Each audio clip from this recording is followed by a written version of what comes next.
What's up, everybody? Welcome back. Got another WWE predictions show for you.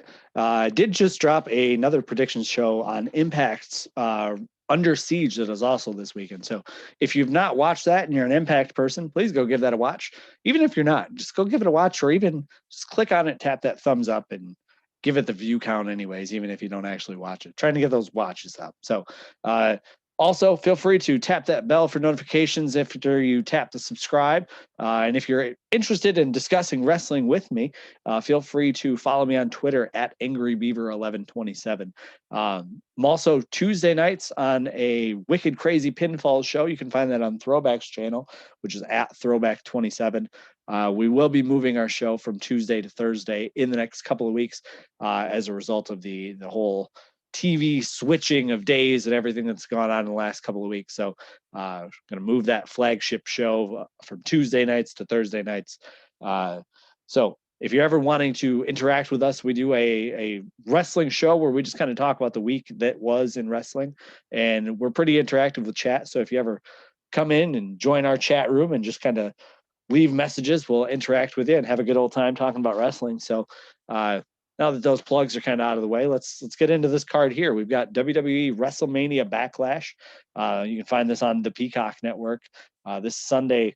We've got 6 matches on the card. I'm doing this on a Tuesday, so we'll see what happens between now and Sunday. And we typically do see some matches change, especially with a Friday SmackDown show. You always see some stuff get added late. So as of right now, we've got a 6-match card. So I'll be honest, hopefully not too many other matches added or changed, because 6 matches in a crowdless, you can call it the Thunderdome, but there's still no crowd there. So 6 people or 6 matches for a show sounds really good for me.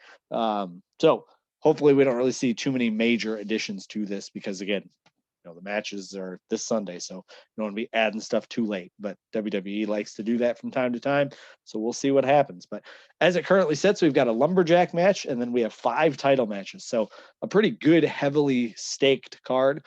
So let's jump right into those matches, and then we'll get some predictions. So as I mentioned, leave comments in the video of what you think might happen, or feel free to find me on the Twitter and leave comments to me that way too. I always enjoy doing that with people. So be kind, because being kind is always better than being a bully. But I've got pretty thick skin, and if you don't agree with my takes, I'm okay with that. It's wrestling. It's just for fun. So I can handle a differing opinion, but no one needs people to be a jerk. So be kind.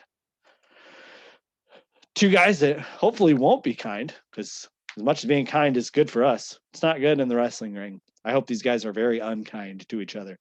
Damian Priest and The Miz are going to take each other in a one-on-one lumberjack match.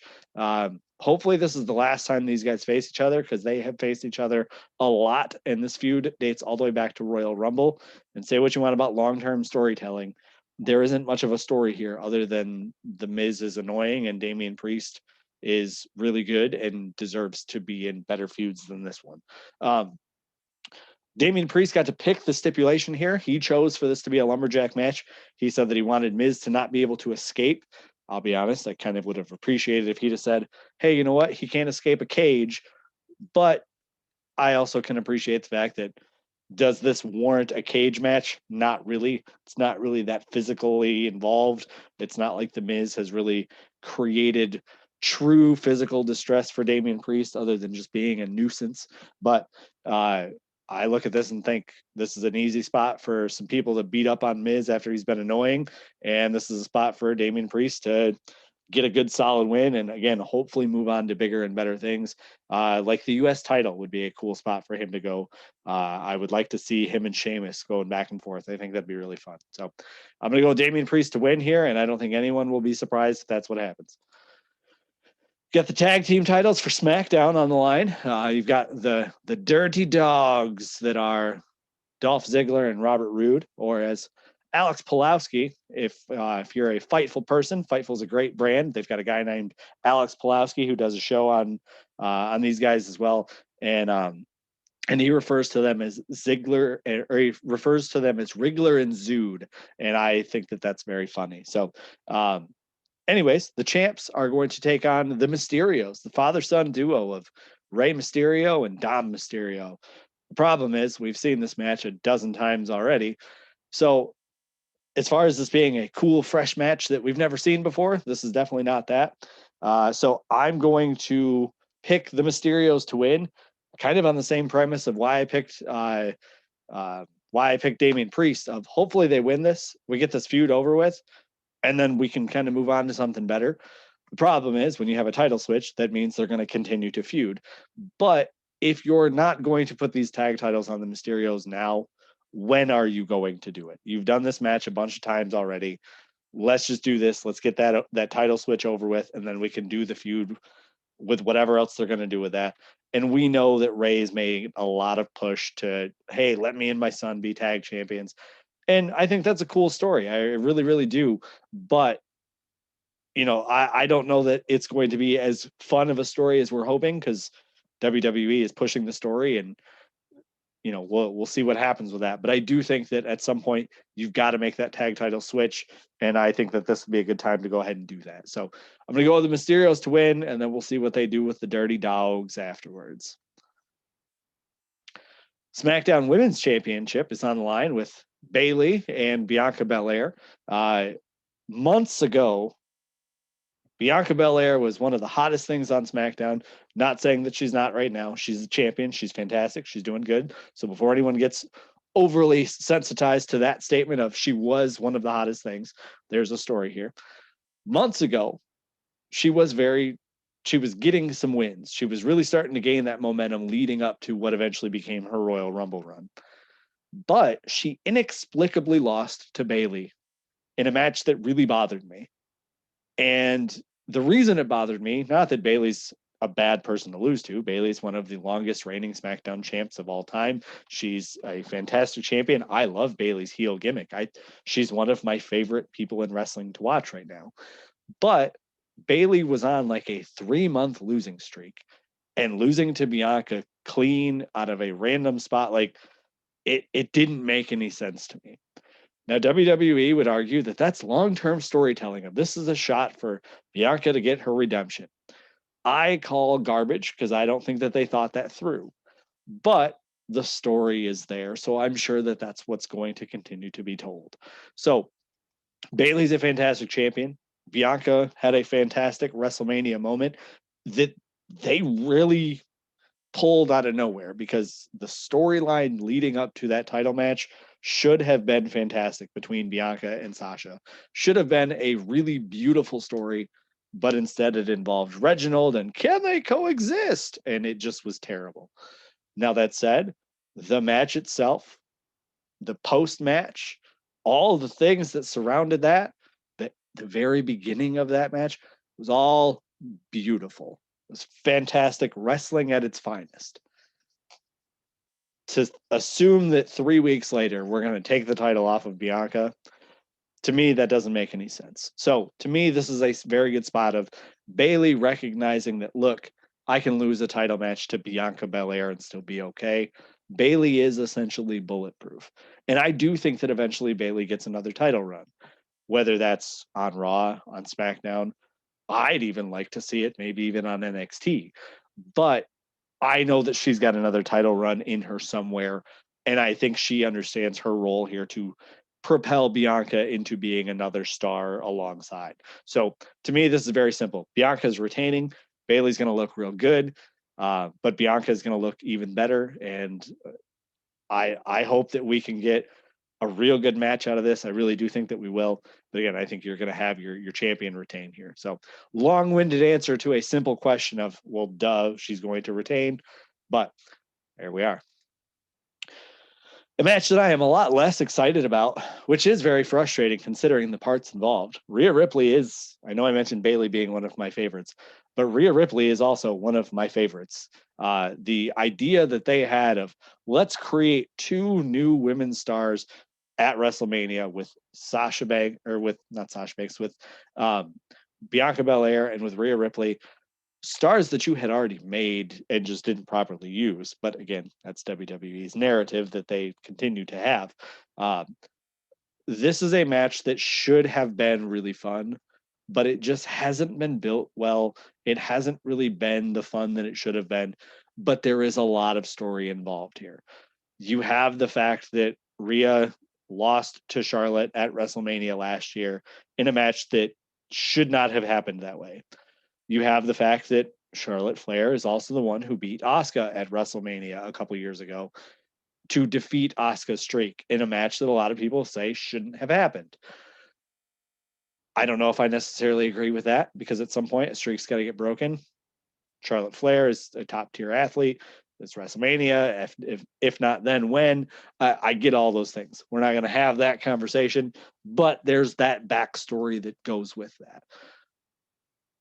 There's a lot of rights that can be wronged here, but they're not telling that story, and that's the big miss for me. They're making Rhea. They're kind of treating Rhea the way that they treated Drew McIntyre after he won the title, of trying to be cool, but like corporate-y at the same time, but like the not corporate-y corporate.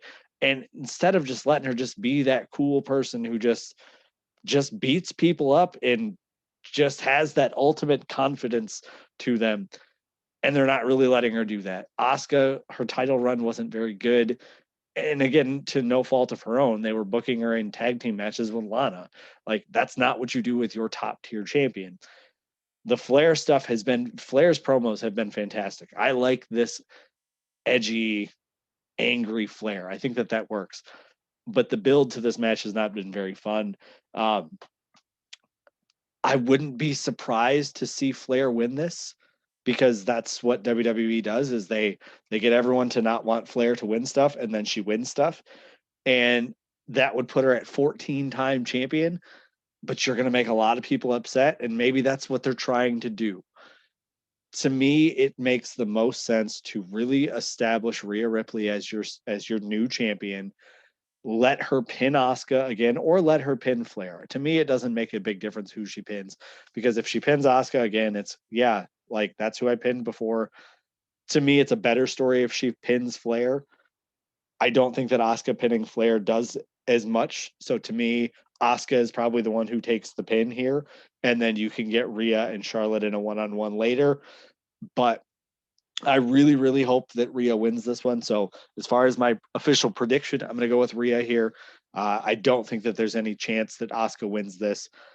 Flair winning wouldn't surprise me, but I really hope that they go in a different direction. So again, I'm going to go with Rhea Ripley to be your winner here.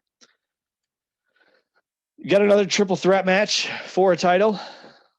How creative Raw is. We're going to take our top titles. We're going to put them in triple threat matches that involve a rematch of WrestleMania and a previous opponent that was in there somewhere along the way. Mind-blowing stuff. Heavy sarcasm if you're not picking that up, folks. Bobby Lashley is going to defend his title against former champion who he beat at WrestleMania, Drew McIntyre. Or no, he did beat Drew McIntyre, not for the title, though. That was The Miz. That was a weird storyline, too. So Bobby Lashley, Drew McIntyre, and Braun Strowman is in there as well. So we've seen these guys all go one-on-one in singles matches over the last few weeks, most of which end in disqualifications and interruptions and shenanigans. So no one's really been built strong, and that really bothers me, because to me, Bobby Lashley should be the one who looks really strong, and then Drew and Braun are looking pretty good too, but instead it's nope, everyone's beating everyone, everyone's being weird with each other, and everyone's just kind of doing nothing. I would love to see Bobby Lashley retain his title here, but the triple threat nature is always one of chaos. And I think that the chaos nature that is triple threat matches, we've seen it kind of work against Lashley before when he lost the U.S. title. Now, I do believe that they did that loss for the U.S. title in a smart way, because they were attempting to do something beyond, and that was to get him to this spot here. So to me, it does make sense if Bobby retains, but we also know that they're trying to build up Braun as this, very imposing figure who is aggressive and just wants the title. And Drew is just kind of, at this point, Drew is just kind of there. I wouldn't be surprised to see Braun win this one.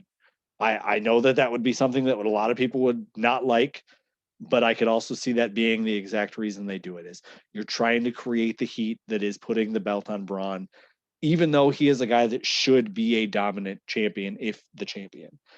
However, that also creates the match of Bobby Lashley and Braun kind of going and doing their thing, especially if Braun pins Drew and Bobby doesn't actually lose his title. Then he can say, hey, you didn't pin me. We can do that whole thing. And where that goes from there, I don't really know. I do know that we are expected to see Goldberg one more time this year. I hope that it's not for a long time. I hope that he says, don't worry about it. It just doesn't show. And that Vince says, yeah, that's okay, pal.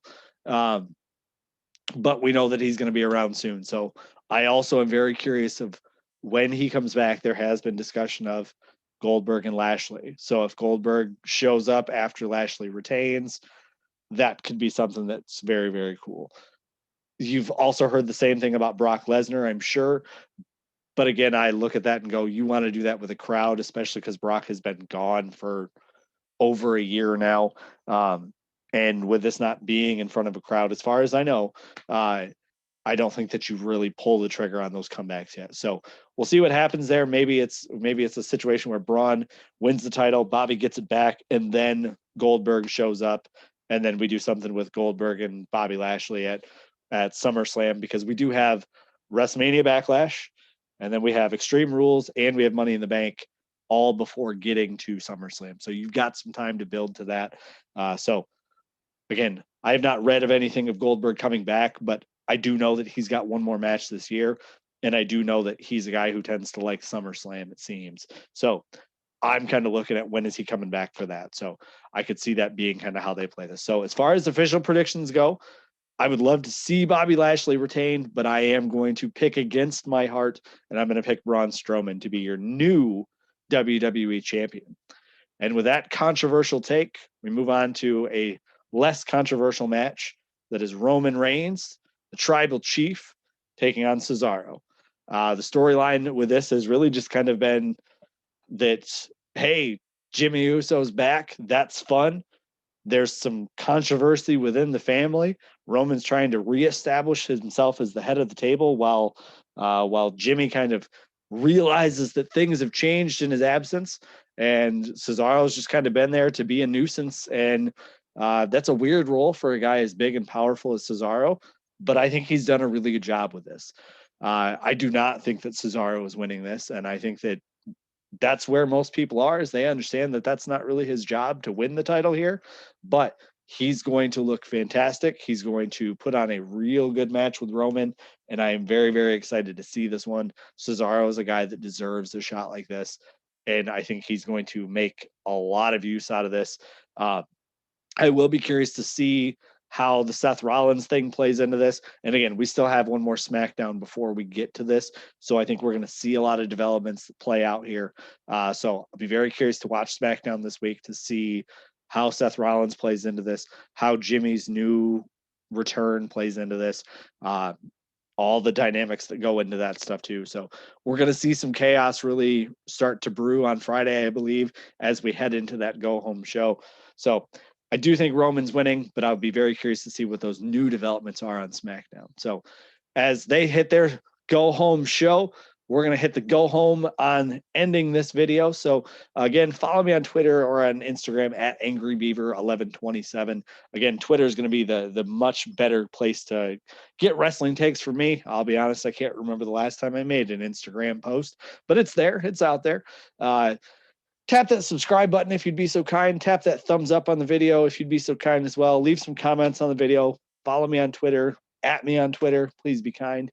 But as mentioned in other videos too, and I believe I mentioned earlier, I do have a wrestling website where I am in the infant stages of watching the road to the Monday Night Wars, as I call it. And basically what I'm doing is I'm watching NWA, WCW, Jim Crockett, and WWF pay-per-views starting from Starrcade 1 going all the way until SummerSlam 1995, right before Nitro begins. So got pretty detailed descriptions of how all those pay-per-views set up and all the things that go on with those. But again, very much in the infancy stages of that website. So give that a watch, and you can see that grow over the next, it'll take me several years to do this, but next up on that journey will actually be Wrestlemania 1. So go give that a website, a view too, if you're interested in almost 40-year-old wrestling takes that nobody else really cares about, but it's for me, so it's fun. So just like these videos, and for some reason some people tend to like them, so if you'd be so kind to tap that thumbs up and at me on the Twitter and talk to me about what you like with the wrestling stuff too. I greatly enjoy the wrestling conversation. So again, I'll be on Throwback's channel tonight, Tuesday nights at 8 p.m. The Wicked Crazy Pinfall Show. His channel is at Throwback27. I'll make sure that that is in the video description below as well. So thanks again for watching so very much. Those of you that do, greatly appreciate the kind words that I get back from people every once in a while. So it does make this stuff a lot of fun. So until next time, thank you so very much for watching. We're out.